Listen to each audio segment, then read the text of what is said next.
दोस्तों हमारा ये चैनल बॉलीवुड से रिलेटेड है, जहां हम फिल्म रिव्यूज के अलावा song, singers, actors, unknown facts, underrated best movies और कुछ फिल्मों को लेकर अपनी राय साझा करते हैं।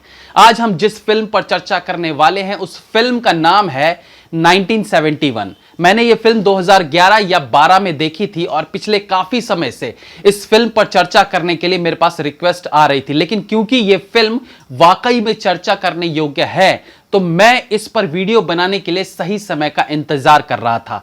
और आज जब हम 75th इंडिपेंडेंस डे मना रहे हैं तो मुझे लगा कि इस फिल्म पर चर्चा करने के लिए इससे अच्छा दिन दूसरा नहीं हो सकता। आप सबको स्वतंत्रता दिवस की ढेरों शुभकामनाएं।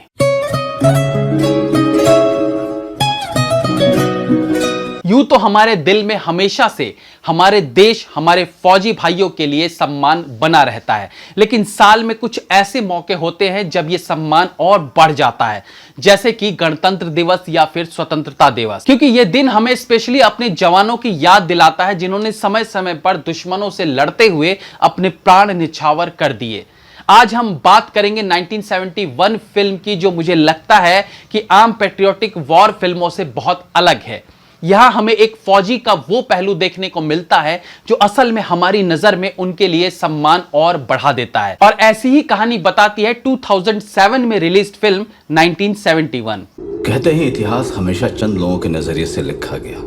हो सकता है आप में से कुछ लोगों ने यह फिल्म देखी हो, लेकिन मैं फिर भी कहना चाहूंगा कि यह फिल्म जो है, जो पॉपुलैरिटी, जो सम्मान डिजर्व करती है, वो शायद इसे नहीं मिल पाई। फिल्म का डायरेक्शन किया है अमृत सागर ने, जिनकी यह पहली फिल्म थी। अमृत सागर दरअसल रामानंद सागर के ग्रैंडसन हैं। आपको बताते चले 1971 फिल्म को नेशनल अवार्ड से सम्मानित किया गया था, और नेशनल अवार्ड तो ऐसा है कि जिस फिल्म को मिल जाए वो फिल्म वैसे भी कहीं अंधेरों में खो जाती है। हम भी इस उम्मीद के सहारे जिंदा हैं कि हम कभी हमारे अपनों से कभी मिल पाएंगे। कहानी की शुरुआत होती है 1977 से और जगह है पाकिस्तान का एक ओपन जेल, जहां पाकिस्तान के तमाम जेलों में बंद भारतीय फौजियों को लाकर एक जगह इकट्ठा किया जाता है। ये वो भारतीय फौजी थे जिन्होंने 1971 में पाकिस्तान और बांग्लादेश के बीच युद्ध में बांग्लादेश का साथ दिया था। लॉ के अनुसार युद्ध के बाद सैनिकों को उनके देश के हवाले कर दिया जाता है, और भारत ने भी ऐसा ही किया था, लेकिन पाकिस्तान ने ऐसा ना करके उन्हें 6 साल से कैद में रखा हुआ था। 93,000 पाकिस्तानी फौजियों को जैसे का तैसा पाकिस्तान वापस कर दिया। यह सच्ची घटना पर आधारित फिल्म है, जिसके कुछ प्रमाण फिल्म के आखिर में देखने को मिलते हैं।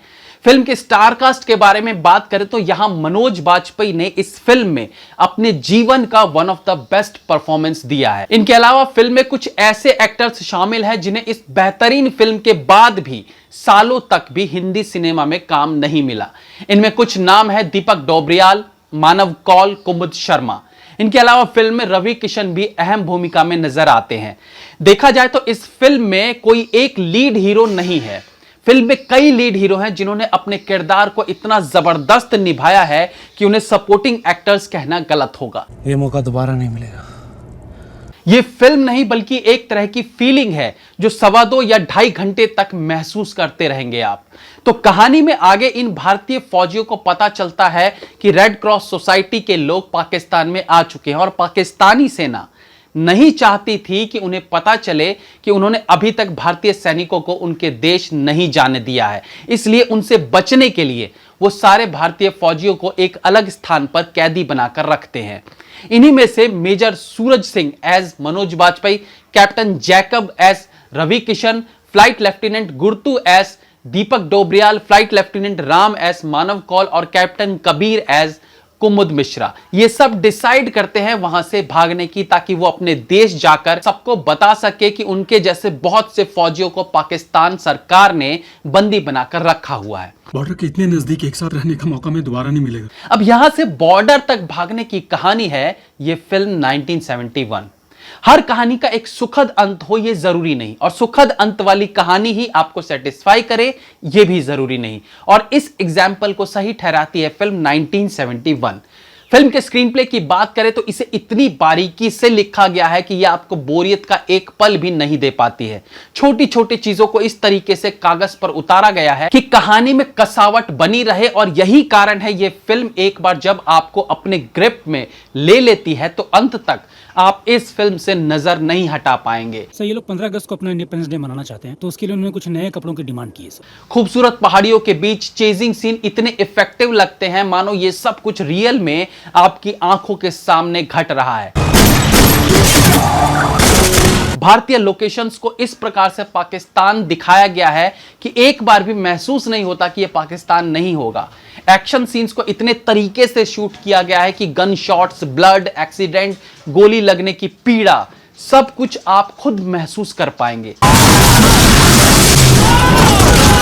एक अच्छी फिल्म बनती है तो उसका कोई एक रीजन नहीं होता, यह एक टीम वर्क होता है। अगर रवि किशन के दर्द को आप फील कर पा रहे होंगे तो उसमें डायरेक्टर के साथ साथ रवि किशन के एक्टिंग की प्रशंसा भी बनती है। अगर आप कुमुद मिश्रा के पैर टूटने के दर्द को खुद पर महसूस कर पाते हैं तो इसका श्रेय उनकी एक्टिंग को भी जाता है, स्क्रीन प्ले राइटर को भी जाता है, जिसने दर्द के दौरान की जर्नी को इतनी खूबसूरती से लिखा है।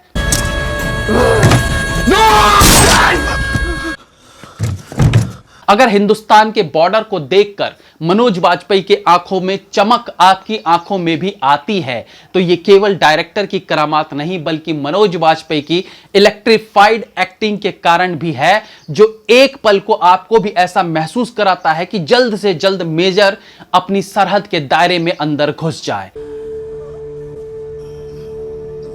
हम जब एक फौजी की बात करते हैं तो हम ज्यादातर उन्हें सरहदों पर हमारी रक्षा के लिए तैनात के रूप में सोचते हैं, या फिर कुछ देशभक्ति फिल्मों के द्वारा हमें अनुभव होता है कि हमारे वीर जवानों ने कैसे अपनी जान की आहुति देकर हमारे देश को दुश्मनों के हाथों से बचाया है। लेकिन यह फिल्म एक फौजी का ऐसा एंगल दिखाती है जो नॉर्मली हमें किताबों, कहानियों या इवन फिल्मों में भी कम ही देखने को मिलता है। और अगर दीवार जैसी कुछ फिल्मों में देखने को मिला भी है तो भी शायद 1971 फिल्म की तरह वो हमारी रूह को नहीं छुपाती है। लेकिन ये फिल्म निश्चित तौर पर एक ऐसी घटना को जीवंत करती है जिसके बाद हमारे दिल में हमारे फौजी भाइयों के लिए इज्जत और ज्यादा बढ़ जाती है।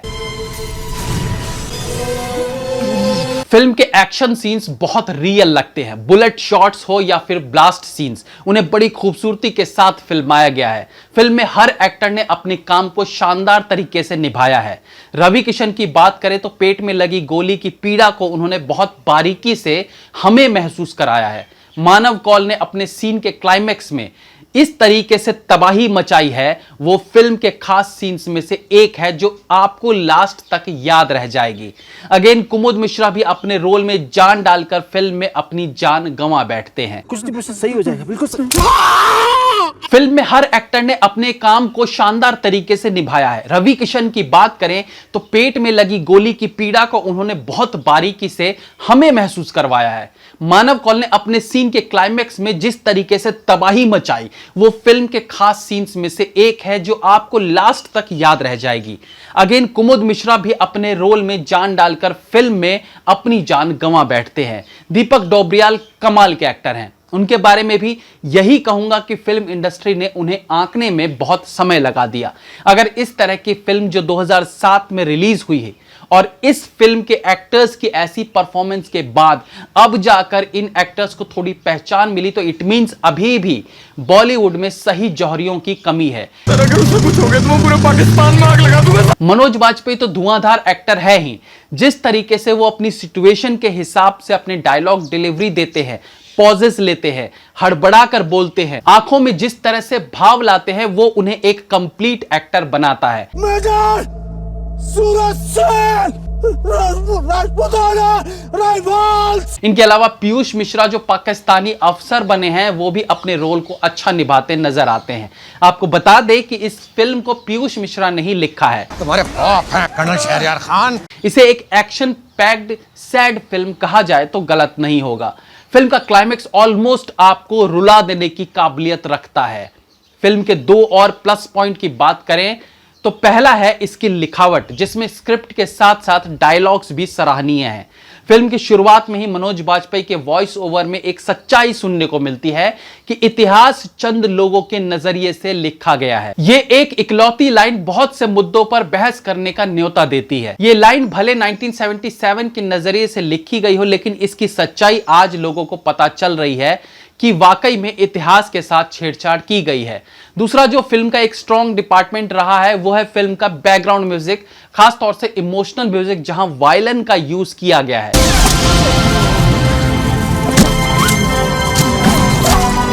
ये वायलिन का बैकग्राउंड म्यूजिक ना केवल इमोशनल करती है बल्कि सीन में घट रही पीड़ा को भी बिलीवेबल तरीके से दिखाने में सपोर्ट करती है।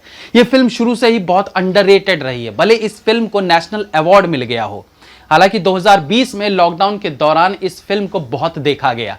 2020 से पहले यह फिल्म कहीं अंधेरों में दब कर रह गई थी। अब भी अगर आपने ये फिल्म नहीं देखी है तो आज ही इस फिल्म को देखें, ताकि जो स्वतंत्र देश का मजा हम अपने घरों में बैठकर आज ले पा रहे हैं उसके पीछे के बलिदान को आप भी फील करें। और अगर आप ये फिल्म देख चुके हैं तो हमें कमेंट में जरूर बताइए कि इस फिल्म के बारे में आप क्या सोचते हैं। That's all for today friends. Please like, comment, share and subscribe the channel if you like the video. Like me on Facebook, links are in the description. Be safe, have fun. मिलते हैं अगली बार फिर किसी नए episode के साथ। तब तक के लिए